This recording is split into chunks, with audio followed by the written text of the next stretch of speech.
What's up, guys? Welcome back to another episode of Neat History. I'm Jake, and today we're going to be talking about the Green Fairy, aka Absinthe, the alcohol that's going to make you trip balls and have the greatest night of your life, allegedly. Those of us who have had absinthe know that's not entirely true. So, absinthe being a derivative of wormwood, wormwood being a plant used by the ancient Egyptians to help fight things like malaria, fever, and of course, diarrhea. Super important at the time. God knows what you're eating. Diarrhea is definitely going to happen. Wormwood to save the day.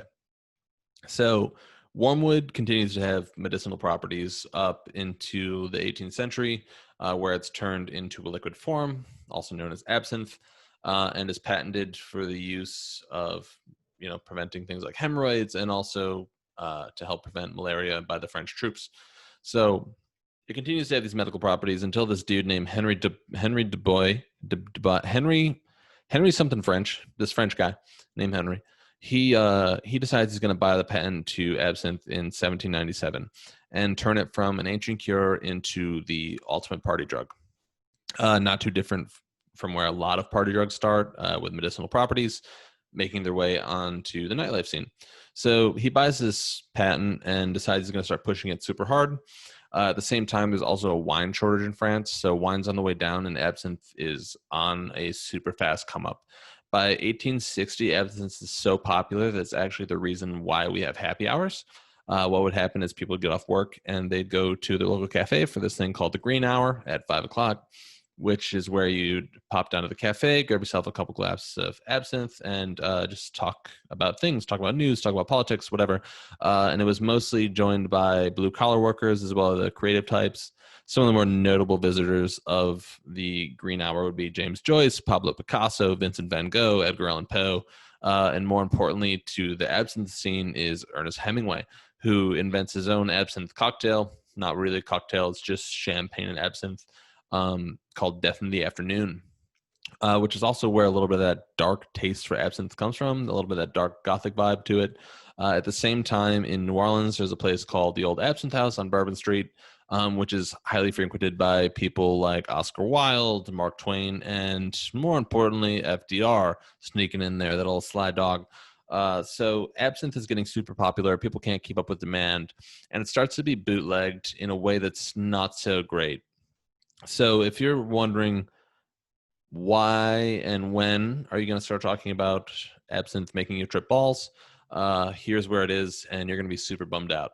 So people would start bootlegging absinthe, and in order to give it a kind of green color that you commonly see with absinthe, they were adding copper salt to it.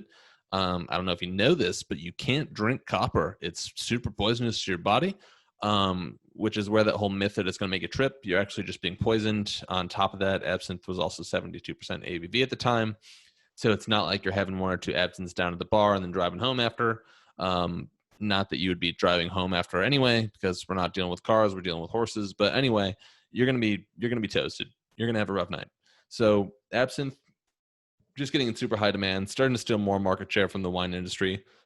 The wine industry is super upset about this, so they decided they're going to partner up with this group called the Temperance Movement. The Temperance Movement at the time is dedicated to preventing people from drinking all over. So they grasped this opportunity to work with the wine industry, because that makes sense, and take down absinthe. They don't get much traction in their super heavy marketing campaign. It's a similar marketing campaign to what was being used to help take down hemp and cannabis back in the day, the whole Reefer Madness type stuff.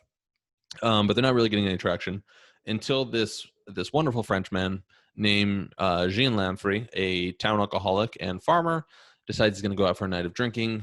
He starts drinking brandy earlier in the day, continues to drink wine, and then before he heads home, he's going to stop off to the cafe, have himself a couple small glasses of absinthe. And by a couple, I mean 2 exactly. So he has 2 glasses of absinthe, and he heads home. He doesn't drive, obviously. But he gets home and decides it's a good idea. He should kill his whole family. So he gets home, murders his family, tries to kill himself. Obviously, not good news. But when they're reviewing the case, they just put the full blame on absinthe. This is awesome for the wine industry, who doubles down on this and starts using it as a major form of marketing. So people get scared by this. The news is that absinthe is going to make you lose your mind. You're going to kill your family. You're not going to know what you're doing. You're not going to be in your own body. You're going to trip balls. So this continues, and by 1910, absinthe is banned in Switzerland.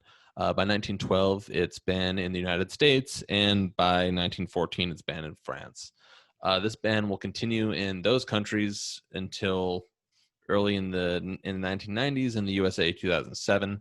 Other countries like England and Spain never actually totally ban absinthe. England, obviously, just coming off the gin craze, so they're pretty much like, we'll take anything right now. So it continues to be super popular. But what happens is absinthe really loses its foothold in the United States. And today you're not going to find it in many places. Additionally, it's no longer like a blue collar drink. I don't know if you've ever gone to the store to buy absinthe, but it's pretty pricey. But yeah, that's kind of a brief history of absinthe. It also tastes like black licorice, if you don't know. But that's the history of absinthe summed up real quick. It's got a bright future ahead of it. If you were listening to this, like, I can't wait to find a new way to spice up my Saturday night, absinthe isn't the answer, so I'm sorry about that. But tune in next time, and if you enjoyed the podcast, please subscribe, and I hope to see you again. Thanks.